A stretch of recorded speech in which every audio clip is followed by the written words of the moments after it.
And Dr. Anton Fedyashin joins us now to talk more about the Minsk agreement. He's an expert in Russian, East European, and Central Asian studies. Why don't we start right there where Kate left off? There's still a lot of time for people to be trading volleys, for more deaths to occur. What do you expect to happen in the march to this ceasefire? Well, I think it's inevitable that we're going to see some violence going on in the next 48 hours.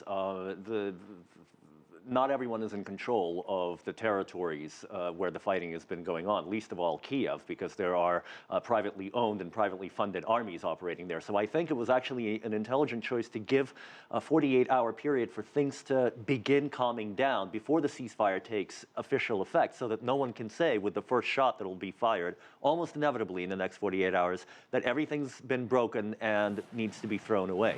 So we'll see what happens. Anton, you bring up an interesting point, because there's been so much discussion about does Putin really have control of these separatists, and does Kiev really have control of some of these other actors? There's a lot of different actors here. Is that the biggest concern at this stage? Absolutely. I think despite the 13 points and all of the examination of language that we can do, the most important part is implementation. I agree with the Ukrainian president. What will happen on the ground? And it looks like this time the lesson of the first Minsk agreement has been learned. They didn't just sign papers and walk away. Now the OSCE will be very carefully monitoring what goes on the ground. I don't think it's going to be enough. I think that UN peacekeepers may have to eventually go in there, but I may be wrong. Let's see how it works so far. And then the other aspect that you and I had a chance to talk about before the broadcast is reconstruction. I mean, it's going to be huge, isn't it? Well, absolutely. And reconstruction, no matter how much money the West will offer Ukraine, will be very difficult without Russia. Russia is the biggest lender to Ukraine. Russia is the biggest trading partner with Ukraine still. Russia is almost the sole supplier of Ukrainian energy.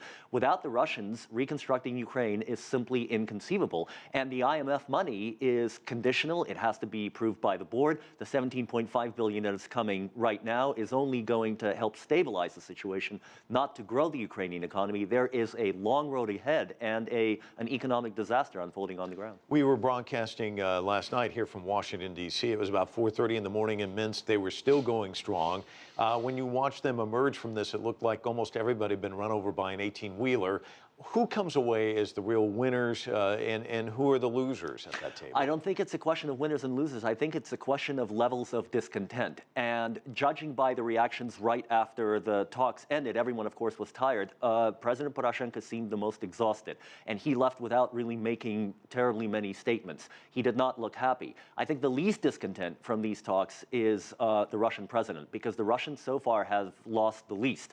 The Ukrainians now have to deal with the problems that were there when this mess began, and they're still there now, except that the separatists control more territory. And Merkel and Hollande, how do they come away? I mean, they come away as successful mediators. They also come away as responsible parties, because unlike the first Minsk agreement, this one has European signatures on it. So it'll be very difficult to blame everything on the Russians once things go wrong, and if they do. The Europeans will have to put their weight behind Kiev if they have to bring Kiev under control. So again, we'll see how this works out. We don't have much more time, but the easing of sanctions against Russia, you see that coming anytime soon? Maybe, but that depends on the implementation. So everything's up on the air. What we do see is no implementation of new sanctions, which the EU met about today and really did not discuss. Bad timing. The Russians need to be on board. Anton Fedyashin, always a delight. Thanks so much for coming in.